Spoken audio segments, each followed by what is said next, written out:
എന്നാലും പൊതുവെ ന്യൂജൻ പഴയ ക്യാരക്ടേഴ്സും പഴയ നടന്മാരും എല്ലാം കൂടെ എല്ലാ ആക്ടേഴ്സും കുഴപ്പമില്ല, നല്ല പെർഫോമൻസ് ആയിരുന്നു. നല്ല പെർഫോമൻസ് ഇഷ്ടപ്പെട്ടു.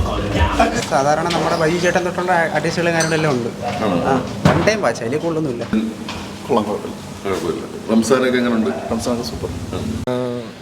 മീൻസ് കണ്ടുകൊണ്ടിരിക്കാം എന്നുള്ളൊരു പടം എന്ന് വിചാരിച്ചിട്ട് ഞാൻ കയറിയത്. പക്ഷേ എൻ്റർടൈനറാണ്, നല്ല എന്താ പറയുക, മൊത്തത്തിൽ അവർ പുതുമുഖങ്ങളാണ് കുറച്ച്. അപ്പോൾ അവർ മാക്സിമം നല്ലവണ്ണം ചെയ്തിട്ടുണ്ട്. പിന്നെ റംസാൻ നല്ലവണ്ണം പെർഫോം ചെയ്തിട്ടുണ്ട്.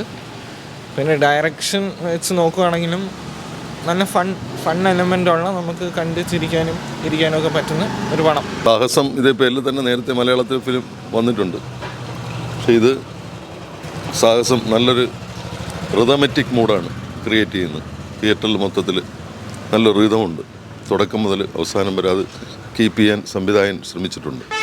പഴയ റാംജി റാവു സ്പീക്കിംഗ് ഇൻ ഹരിഹർ നഗർ അതുമായിട്ട് തട്ടിച്ച് നോക്കുമ്പോൾ ശരിക്കും അതിൽ പെട്ടിയാണെങ്കിൽ ഇതിൽ പാസ്വേഡ് അങ്ങനെയുള്ളൊരു അതിൻ്റെ പുറകെയുള്ള ഓരോട്ടവും അതിൻ്റെ ഒരു ക്രിയേഷനും 3 ഗ്യാങ്ങുകൾ അവസാനം ഒരുമിക്കുകയും അതുപോലെ തന്നെ അതിന് വളരെ മികവാകുന്ന പാട്ടുകൾ, ലാസ്റ്റുള്ള എന്തുമൂട് തുടങ്ങുന്ന ആ പാട്ട് ഒരു ചിത്രത്തിനൊരു പ്രത്യേക മൂഡ് ക്രിയേറ്റ് ചെയ്യും.